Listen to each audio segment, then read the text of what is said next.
switch over to the Multisim window to to test this circuit also, so that you can understand how this collector to base bias is working.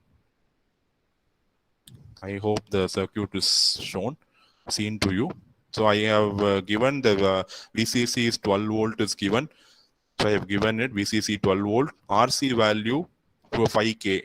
I have given RC as 5K, RB is 630K. See where I have fixed RB. RB is between corrector and base. That's why it is called as corrector to base bias. And initially I have fixed the value of beta as 100. So I will be doing everything with 100, and then I'll change 50 and find out the value. So I'm running the thing. I'll read out the answers. We'll cross check. See, the value of IC is 1 milliampere. It's almost 0.99 milliampere, so it is 1 milliampere. And IB is 10 microamperes. It is 9.8 microamperes, approximately 10. And the value of VC is 7. Okay, VC is perfectly coming as 7 volt. And this is for all the parameters for beta equal to 100. So what we should do, we have to change the beta value to 150, and we have to run the circuit. I need not run it. Once I update the beta value to 50, I will get the values, modified values here. So when beta is 50, I will read out the values. IC is 0.642 milliamperes.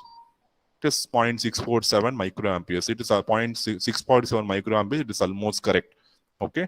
And IB is 12.84 microamperes. 12.69 microamperes. And VC is 8.79, 8.76. So by changing beta to 50, we have got the new operating point of my transistor. So this is going to be the correlation what we are seeing in theory and what we are seeing in the real-time simulation of your circuit. As I again reiterate, the values will not be exactly same. So if I change the value of beta to 100 again, you will be getting back your previous value.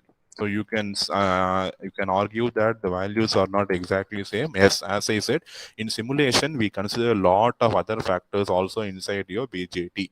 Whereas in theory we ignore all the other factors in your BJT. So the answers will be very, very simplified. But in practice, the values will be deviating.